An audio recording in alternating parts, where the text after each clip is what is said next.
오라 나는 곤고한 사람이로다. 이 사망의 몸에서 누가 나를 도와주랴. 이 말씀으로 은혜를 나누고자 합니다. 결혼을 하고 자식을 낳고 기르게 되면 부모는 자식에 대한 장밋빛 기대를 가지고 금지 오겹으로 기르게 되는 것입니다. 그 자식이 점점 자라면서 부모의 기대에 미치지 못하면 안타까워서 타이르고 부모님이 간절한 마음으로 부탁을 하지요.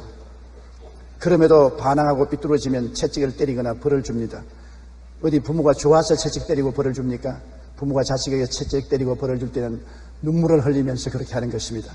그래도 자식이 부모의 기대를 완전히 저버리면 어찌할 수 없어 자식이라도 포기할 수밖에 없는 것입니다. 그러나 훗날 자식이 회개하고 당자가 되어서 돌아오면 또 어찌할 수 없이 받아주고 그 저지른 빚을 대신 갚아주는 것이 근질긴 부모의 사랑인 것입니다. 우리 하나님이 인생을 대하시는 것도 이와 조금도 다름이 없습니다. 하나님은 우리 인간에 대한 크나큰 기대를 가지고 계십니다. 이스라엘 백성을 선민으로 세우시고 애굽에서 인도하여 내셔서 시내산에서 선민으로서 언약을 맺었습니다. 출애굽기 19장 3절로 6절에 보면 이스라엘 백성을 선민으로 삼고 얼마나 큰 기대를 가지고 있는 것을 보여주고 있습니다. 다 같이 한번 읽어보십시다. 모세가 하나님 앞에 올라가니 야훼께서 산에서 그를 불러 말씀하시되 너는 이같이 야곱의 집에 말하고 이스라엘 자손에게 말하라. 내가 애굽 사람에게 어떻게 행하였음과 내가 어떻게 독수리 날개로 너를 업어 내게로 인도하였음을 너희가 보았느니라. 세계가 다 내게 속하였나니 너희가 내 말을 잘 듣고 내 언약을 지키면 너희는 모든 민족 중에서 내 소유가 되겠고 너희가 내게 대하여 제사장 나라가 되며 거룩한 백성이 되리라. 너는 이 말을 이스라엘 자손에게 전할지어다. 하나님의 간절한 기대와 소원이 그에 담겨 있는 것입니다. 네가 내 말을 잘 듣고 내 언약을 지키면 너는 모든 민족 중에서 하나님의 특별한 소유가 되고 제사장 국가가 될 것이요 하나님께서 거룩한 백성으로 만들어주겠다고 약속하신 것입니다. 그러고 난 다음 하나님과 언약을 맺을 때 하나님이 10계명을 주셨습니다. 첫째부터 4계명은 하나님과의 계명이요 그 다음 6계명은 인간관계의 계명인 것입니다. 그리고 10계명에 연이어서 그들은 율법, 법령, 규칙, 교훈, 계명, 계시 등을 따라서 약 613개의 법령을 주셨습니다. 원래 10계명은 이스라엘 백성들의 근본적으로 주신 계명이요 그 근본적인 계명에서 여러 가지 생활 규범을 결정한 것이 613개입니다. 그리고 하나님께서는 이를 지키라고 말하셨습니다. 그럼에도 불구하고 이스라엘 백성은 그 하나님의 계명을 지키지 못하고 거의 모두 다 파괴하고 마는 것입니다. 하나님과 언약은 계명을 통해서 맺은 것인데 언약을 파괴해버리고 말았으니 하나님은 일방적으로 거역을 당하고 마는 것입니다. 기대와 교훈과 채찍에도 변치 않는 이스라엘 백성을 하나님은 어찌할 수 있습니까? 선지자를 보내서 타이르고 어르고 가르치고 교훈하고 채찍을 때려도 반항하고 듣지 않았습니다. 결국에는 주님은 이스라엘 백성을 버리고 말한 것입니다. 오늘날도 마찬가지입니다. 주님이 우리에게 큰 기대를 하고 부르셨는데 우리가 세월이 지나가면 주의 부르심을 잊어버리고 주의 계명을 저버리고 율법을 짓밟아버리는 것입니다. 그러면 하나님의 계명을 어겼으므로 하나님이 우리를 부르고 타일르고 부탁하고 어르고 그래도 안 들으면 주님께서 채찍을 때리시고 버리기까지 하는 것입니다. 청교도 정신으로 건립된 미국을 보십시다. 공립학교에 10계명을 늘 걸어놓도록 했습니다. 미국 엘레바마주 법원 청사에도 10계명 돌판이 있었는데 이것에 대해 연방 대법원에서 국가가 특정 종교를 옹호하는 것이라며 철거하도록 명령했습니다. 게다가 1963년 케네디 대통령 재임 당시 대법원은 국립학교에서 성경교육을 할 수 없다고 판결하고 기도도 못하게 했습니다. 1980년에 엘레바마 연방대법원은 공립학교 교실 벽에 있던 10계명도 떼도록 했습니다. 이후 30여 년이 지난 미국은 이전과 많이 달라졌습니다. 폭력 범죄가 거의 6배 증가했고 사생아가 4배, 결손가정 아동이 3배, 10대 자살은 2배 이상 늘어났습니다. 반면 대학 입학 시험 성적은 무려 80%가 저하되었습니다. 미국의 도덕성은 갈수록 추락하고 총기 사건은 초등학교로 확산되면서 최근 이러한 미국의 범죄를 해결하기 위해서는 각급 학교의 기도 시간을 부활시키고 10계명을 달도록 해야 한다는 여론이 일어나고 있는 것입니다. 10계명은 하나님께서 반드시 지키라고 주신 계명입니다. 과거 이스라엘 백성은 이러한 계명과 율법에 불순종함으로 하나님께 버림받았습니다. 하나님을 섬기고 계명을 지키며 주의 뜻대로 살겠다고 결심하고 청교도들이 미국에 건너가서 나라를 세운 지 한 300년이 지난 오늘날에 와서는 완전히 타락했습니다. 십계명도 저버리고 기도도 학교에서 못하게 하고, 그러므로 미국이라는 사회가 부패하고 범죄 천지가 되어가고 있는 것입니다. 하나님 앞에서 우리가 처음 사랑을 버릴 때 하나님도 우리를 버리게 되는 것입니다. 우리가 하나님을 잘 순종하고 잘 믿으면 하나님께서 우리를 특별한 민족으로 삼아주시고 하나님이 특별히 복을 내려주시는 것은 당연한 이치인 것입니다. 우리 하나님은 우리에게 굉장한 기대를 가지고 있는 것입니다. 이스라엘 백성이 하나님을 배반함으로 하나님이 버렸고 온 세상이 하나님께 버림받았으나 하나님은 다시 찾아오셨습니다. 하나님께서는 인간이 율법과 계명을 감당할 수 없다는 것을 깊이 알고 계셨습니다. 인간에게 그것을 깨닫게 한 것입니다. 아버지가 아래층에서 위층으로 서재를 옮기는데 책을 갖다 놨는데 어린 아들이 함께 책을 날라주었습니다. 그런데 아버지가 2층에서 책을 정돈하고 있는데 아래층에서 어린 아이의 비명소리가 들려서 뛰어나가 보니까 도저히 자기가 걸머질 수 없는 사전을 안고서 사전에 깔려 들어 누워서 고함을 치고 있는 것입니다. 사전을 들 수 없으니까 아무리 동기가 좋아서 사전을 2층으로 가져가려고 해도 사전에 깔아 문대해지는 것입니다. 우리가 율법이 좋은 것도 알지만은 아무리 율법을 지키려고 해도 아담과 하와가 타락한 이유로 죄악의 부패가 너무나 심하기 때문에 율법을 지킬 힘이 없습니다. 율법이 나쁜 것도 아니고 계명이 나쁜 것도 아닌 것입니다. 다 옳고 선한 것입니다. 그러나 우리는 죄 아래 팔렸기 때문에 율법을 지킬 힘이 없는 것입니다. 우리가 어릴 때 자랄 때는 학교 갔다 오면 지게를 지고 논밭에 일을 하러 갔었습니다. 저는 어릴 때 어른들이 지게에 잔뜩 짐을 많이 걸머진 것이 부러웠습니다. 그래서 저희 지게에 어른처럼 잔뜩 벼를 많이 쌓아놓고서 일어서려다가 영락없이 꼬부라졌습니다. 왜 어른들은 짊어지는데 나는 못 지느냐? 나는 짐을 질 만한 힘이 없었기 때문에 짐에 눌리는 것입니다. 하나님은 타락하지 않은 인간들은 능히 지킬 수 있는 계명과 율법을 주셨습니다. 그러나 타락한 사람은 죄의 부패로 말미암아 율법을 지킬 힘이 없습니다. 힘이 없는데 짊어지라고 하니까 모두 다 쓰러질 수밖에 없습니다. 성경은 의인은 없나니 하나도 없다고 말한 것입니다. 이스라엘 백성이 하나님의 선민이 되어서 율법과 계명을 받았지만은 그들이 짊어지겠다고 약속을 했지만은 짊어지지 못하고 다 쓰러지고 낭패를 당하고 말한 것입니다.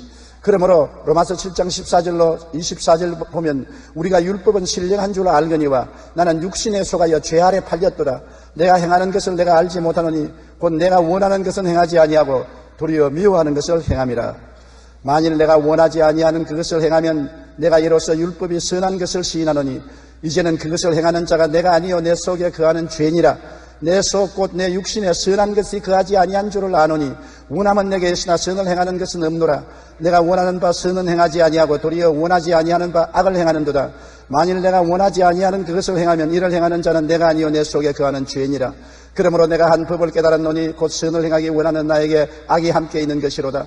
내 속 사람으로는 하나님의 법을 즐거워하되 내 지체 속에서 한 다른 법이 내 마음의 법과 싸워 내 지체 속에 있는 죄의 법으로 나를 사로잡는 것을 본도다. 오라 나는 곤고한 사람이로다. 이 사망의 몸에서 누가 나를 건져내랴. 이 신앙 고백을 우리가 말했으면 타당하다고 생각하는 것입니다. 그런데 신자 중에 신자요 사도 중에 사도요 하나님의 제자 중에 제자인 바울 선생이 그런 탄식을 했다니까 우리가 고개를 갸우뚱할 수밖에 없습니다. 바울같이 율법에 흠이 없다고 말한 그 사람도 내적인 어마어마한 갈등과 전쟁이 있었습니다. 선을 행하려고 하는데 악이 일어나서 선을 정복하고 악으로 끌고 가니 악에게 끌려가는 자기의 모습이 너무나 처참해서 탄식을 한 것입니다. 오라 나는 곤고한 사람이로다. 마음에 말할 수 없는 갈등과 고통이 있어서 탄식을 합니다. 누가 나를 이 몸에서 건져내랴. 자기 힘으로는 건져나갈 수가 없다는 것입니다. 여러분 이 사실을 우리는 너무나 잘 체험하지 않습니까? 예수를 믿고 난 다음에도 우리가 선을 행하기 원하나 선을 행하지 못합니다. 제가 불광동에서 교회 개척할 때 과부로 자녀들을 기르는데 보통이 장사를 하는 아주머니 한 분이 예수를 믿고 구원을 받게 된 것입니다. 주일날 또 열심히 교회 나오고 새벽기도에도 새벽기도를 하고 그 다음에는 보통이를 머리에 이고 장사하러 나가고 했는데 하루는 저에게 좀 만나줘 했습니다. 그래 왜 만나냐 그러니까 나 이제 예수 그만 믿을래요. 아니 그렇게 열심히 주일날 나오시고 새벽기도에 나오시고 하던 분이 왜 갑자기 그만둘라 합니까? 그게 탈입니다. 내가 주님께 가까이 나가려고 하면 할수록 너무나 나는 죄를 자꾸 짓고 있는 것입니다. 예수 모를 때는 죄를 지어도 편안했는데 이제 예수님을 알고 난 다음 죄를 지으니까 너무 괴로워서 견딜 수가 없습니다. 그러므로 장사해서 자식들 다 길러놓고 죽기 전에 예수 믿겠습니다. 그래서 내가 자매님께 말했습니다. 자매님 예수 믿기 전에는 죄에 완전히 끌려가기 때문에 죄의 포로가 되어서 선한 것을 알지 못함으로 편안했으면 예수 믿고 난 다음에 영혼이 살아나니까 육체의 죄악에 저항하니까 고통스럽게 시작하는 것입니다. 예수 믿는 생활에는 뭐냐? 마음에 고통이 있을 동안에 믿는 것입니다. 죄에 저항하고 죄와 싸우기 때문에 갈등이 있고 고통이 있는 것이지, 안 믿는 사람은 그런 갈등이 없습니다. 그러므로 계속 죄와 싸우고 계속 기도하고 계속 찬미하고 나가는 것이 우리 신앙생활이니 낙심하지 말고 교회를 계속 나오십시오. 그래서 그러면 죄를 지고 또 회개하고 죄와 싸우면서 나와야 되나요? 그래도 나와야 됩니다. 우리가 오염된 세상에 사는 동안에 병균이 우리 몸에 안 다가올 수 없습니다. 병균이 돌아오면 몸속에 있는 면역체가 싸워서 이겨야 되는 것입니다. 병균이 온다고 해서 밖으로 출입 못하면 어떻게 하겠습니까? 그러므로 계속 우리는 회개하고 성령께 의지해서 싸워야 되는 것입니다.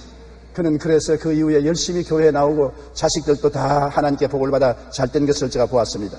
속사람과 겉사람, 영과 육신의 싸움은 우리 사람에게만 있습니다. 짐승은 영혼이 없기 때문에 본능적으로 살고 고통이 없습니다. 그러나 우리 사람은 하나님의 형상과 모양대로 지음받았기 때문에 특별히 예수 믿지 않은 사람은 몰라도 예수를 믿고 영혼이 살아난 사람은 육신과 갈등이 벌어지는 것입니다. 육신의 정욕, 안목의 정욕, 이성의 사랑은 우리를 죄악과 세상으로 끌어가려고 하는데 우리 속사람은 하나님께로 나아가기를 원합니다. 대결이 됩니다. 선과 악의 싸움이요, 광명과 흑암의 싸움이요, 성령과 마귀의 싸움이 우리의 마음속에서 계속되는 것입니다. 우리에게 일어나는 이 선악의 싸움은 죽을 때까지 강도 차이는 있지만은 언제나 계속하는 것입니다. 예수 믿는 사람들은 그리스도 안에서 한없는 평화와 기쁨을 누리지만은 그러나 육신 가운데 있는 죄악과 세속으로 말미암아 끝없이 싸우는 것입니다. 그 싸움이 젊을 때는 더 많지만은 나이를 먹어서 신앙이 깊어지면 점점 승리 쪽으로 기울어지므로 싸움이 쉽지만은 그러나 싸움이 전혀 없는 것은 아닙니다. 이 땅에 있을 동안에는 선한 싸움을 싸워야 되는 것입니다. 바울 선생은 그가 간증하기를 내가 선한 싸움을 싸우고 달려갈 길을 다 달려가고 믿음을 지켰다고 말한 것입니다. 여러분, 싸움이 없는데 왜 싸웁니까? 달려갈 길을 다 달려갔다는 걸 자랑을 합니까? 끝까지 싸워서 이겼다는 것입니다. 믿음을 지켰다는 건 뭡니까? 믿음을 빼앗길 위기가 많이 있었으나 빼앗기지 않고 지킨 것을 하나님께 감사한 것입니다. 율법은 선을 요구하나 육신에 지배당한 속사람이 선을 행하려고 해도 육신에 짓눌려서 선을 행할 수가 없습니다. 그렇기 때문에 공고한 사람이지요. 몇 해 전 언론에서 우리나라의 성인 5명 중 1명이 알코올 중독자며 마약 중독자 수는 30만 명 이상일 것이라고 발표했습니다. 살인범 중에 남자의 85%, 여자의 40% 정도가 범행 당시 술에 취해 있었다고 말했습니다. 술과 마약은 처음엔 쾌감을 주지만 후에는 양심을 마비시키고 인격을 중독시키고 결국 파멸로 이끌어갑니다. 한 알코올 중독자는 이렇게 고백했습니다. 아무리 술을 먹지 않으려고 마음으로 노력하고 결심해도 술이 엄청난 유혹과 욕망을 이길 수가 없습니다. 근대 정신의학의 아버지인 프로이드 박사는 담배로 인해 몸에 이상이 생겨서 의사가 금연하도록 권고했으나 결국 특별암으로 35번이나 수술하고 아래택을 완전히 드러내게 되었습니다.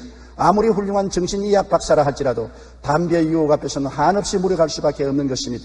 바울 선생도 그러므로 죄악의 유혹 앞에 도저히 감당할 수 없는 갈등을 느꼈기 때문에 오라 나는 곤고한 사람이로다 그와 같이 탄식했습니다. 아무리 의지력이 강하다 할지라도 자기 힘으로는 죄악의 유혹을 이길 수가 없고 뿌리칠 수가 없다는 사실을 한 번에 깨달을 수 있는 것입니다.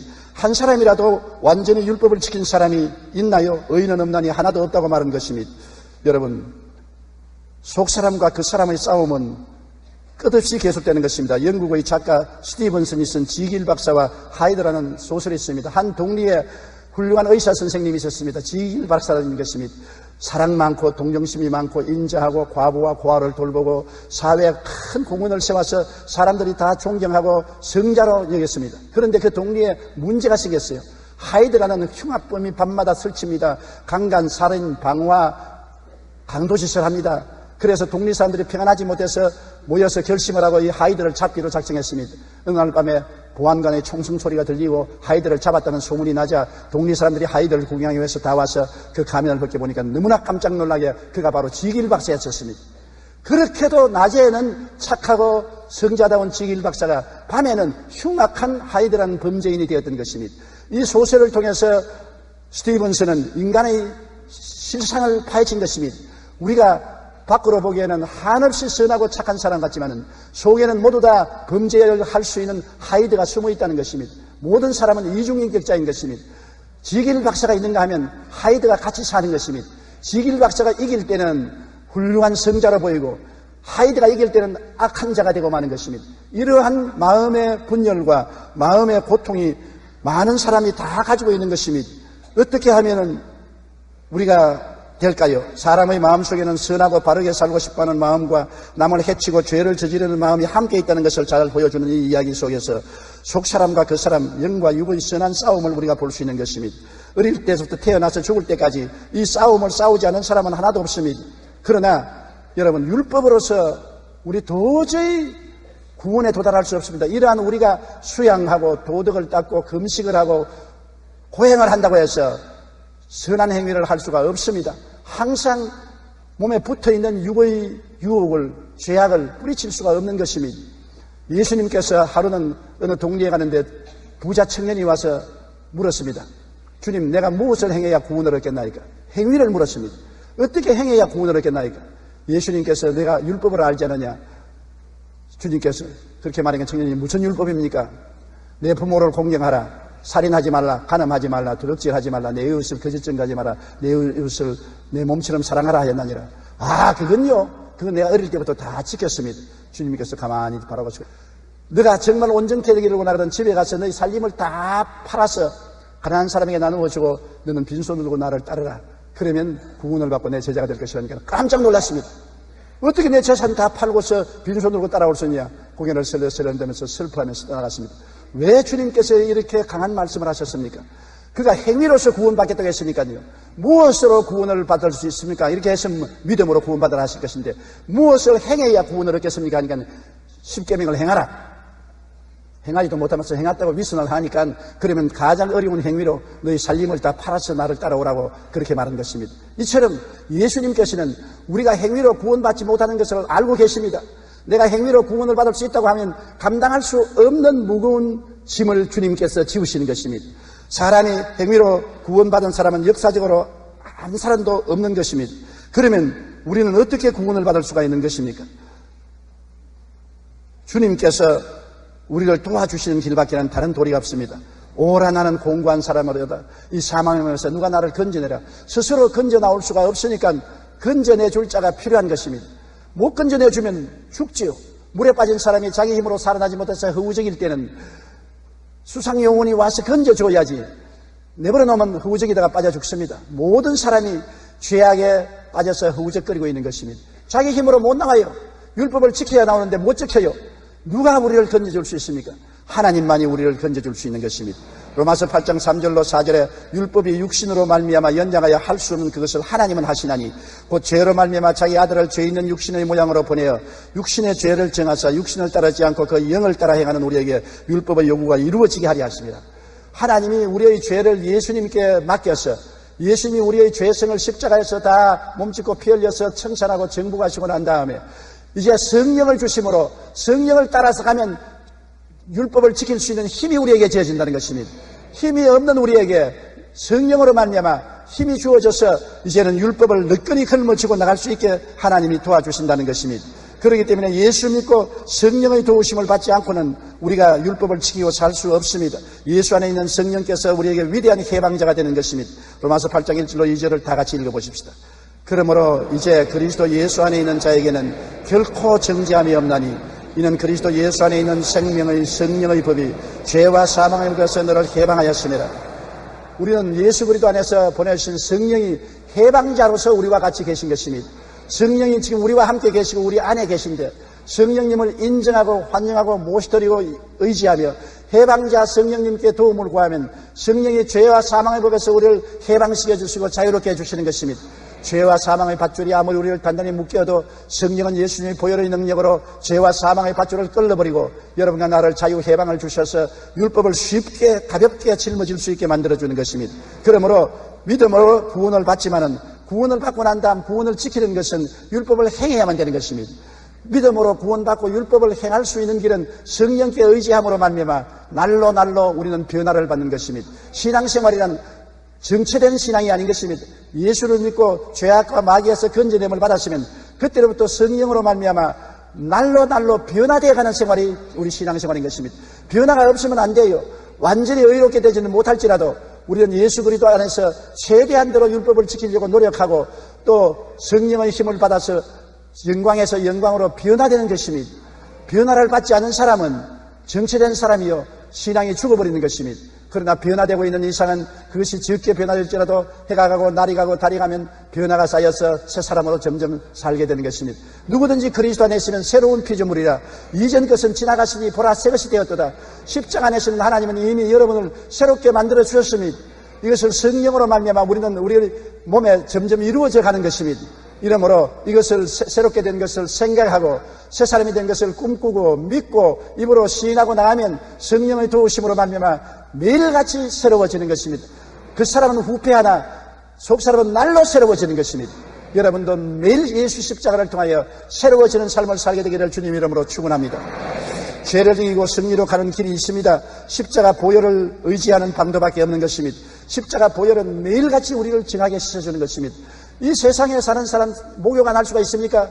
먼지투성이인 우리가 매일같이 목욕을 해도 또 목욕을 해야 되는 것처럼 우리의 행위가 언제나 더러워집니다. 예수님께서 마지막 만찬을 마치시고 허리에 타올을 들으시고 대야에 물을 떠와서 제자들이 발을 씻겼습니다.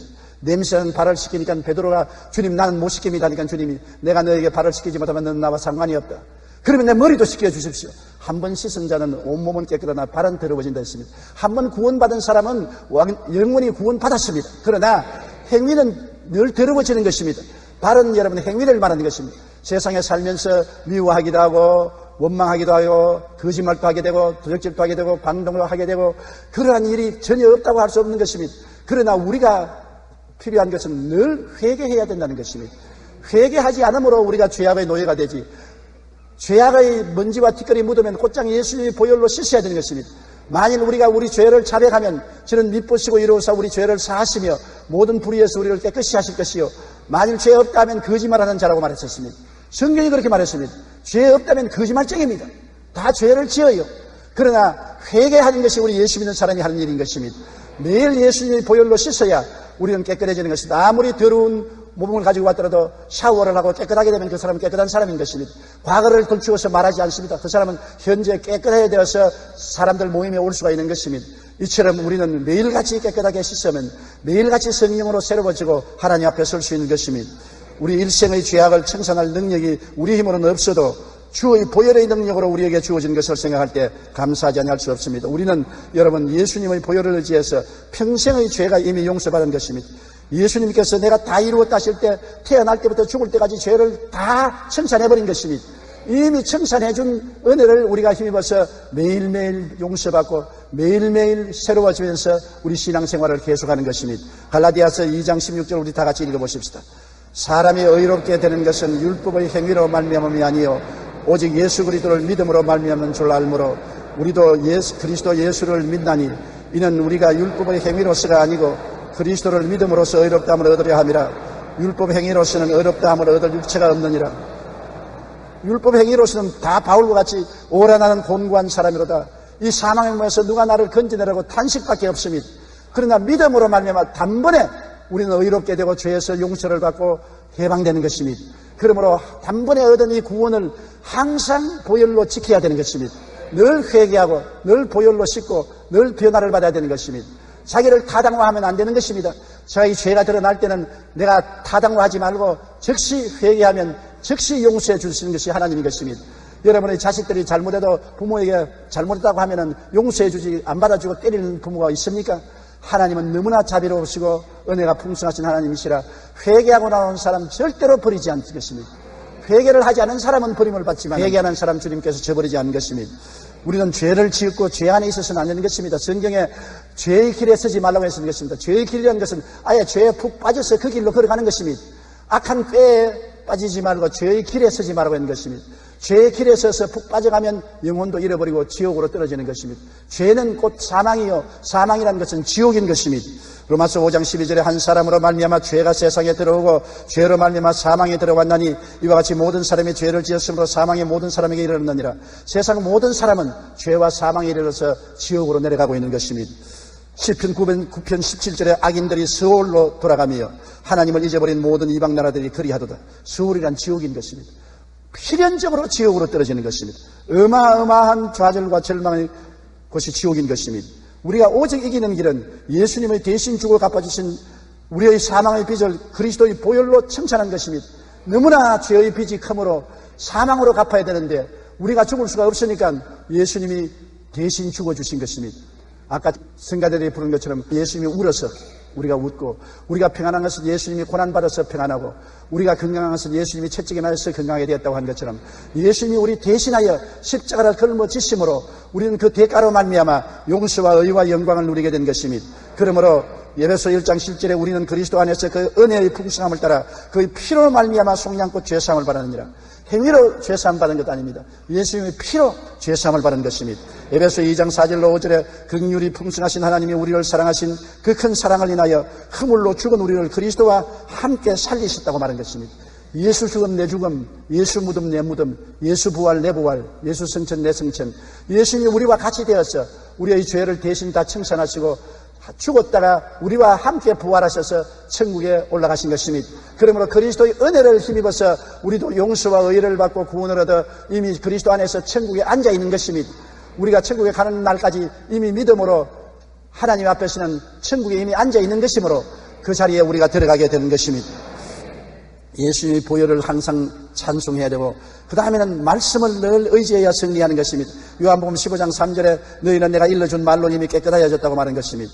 말씀은 우리를 씻는 물인 것입니다. 보혈도 우리를 씻고 말씀도 우리를 깨끗하고 거룩하게 만드는 것입니다.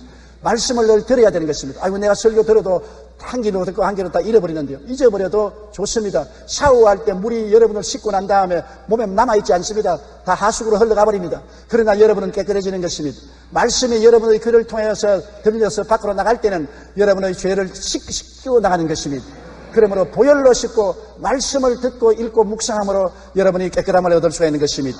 그리고 성령을 인정하고 환영하고 모시드리고 의지할 때 성령은 여러분을 영광에서 영광으로 변화받게 되는 것입니다. 어린아이가 자라는 것 모르지 않아요. 그러나 1년이 지나고 난 다음 안 보던 일가 친척이 1년 만에 보면 와, 너 많이 자랐구나 그럽니다. 부모들은 늘 같이 있기 때문에 자란 줄 모르지만은 이웃 사람이 오랜만에 보면은 자란 것을 알 수 있듯이 우리가 늘 같이 있으니까 신앙이 자라는 건 모르지만은 다른 사람이 나중에 오랜만에 와보면 우리가 그리스도의 성품을 많이 닮아서 변화된 것을 알 수 있는 것입니다. 성령과 함께 살면 성령으로 말미암아 변화되는 것입니다. 디도서 3장 3절로 7절에 우리도 전에는 어리석은 자요, 순종하지 않은 자요, 속은 자요, 여러 가지 정욕과 행락의 종로로 단 자요, 악독과 투기를 일삼은 자요, 가정스러운 자요, 피차 미워한 자였으나 우리 구주 하나님의 자비와 사람 사랑하심이 나타날 때 우리를 구원하시되 우리가 행한 바 의로운 행위로 말미암지 아니하고 오직 그의 긍휼하심을 따라 중생의 시선과 성령을 새롭게 하심을 주셨나니 우리 구주 예수 그리스도로 말미암아 우리에게 그 성령을 풍성히 부어주사 우리로 그의 은혜를 힘입어 의롭다 하심을 얻어 영생의 소망을 따라 상속자가 되게 하리 하심이라고 하는 것입니다. 성령이 와서 우리를 새롭게 해주시는 것입니다. 우리가 매일매일 영도 마음도 몸도 생활도 새로워지는 것은 성령의 역사로 그렇게 되는 것입니다. M.R. 디한 박사는 율법과 은혜에 대해서 아주 간략하게 7가지로 표현했습니다. 첫째로 율법은 가장 선한 사람도 정죄하지만 은혜는 가장 악한 사람도 구원한다. 둘째, 율법은 죄의 삭은 사망이라고 말하지만 은혜는 하나님의 선물은 영생이라고 말한다. 셋째, 율법은 죄의 빚을 갚으라고 하지만 은혜는 이미 죄값은 지불했다고 말한다. 넷째, 율법은 죄를 깨닫게 하지만 은혜는 죄로부터 구원을 받게 한다. 다섯째, 율법은 돌에 새겼으나 은혜는 마음에 기록되었다. 여섯째, 율법은 두려움을 가져오지만 은혜는 화평과 확신을 가져준다. 일곱째, 율법은 복종을 강요하지만 은혜는 순종하는 능력을 준다.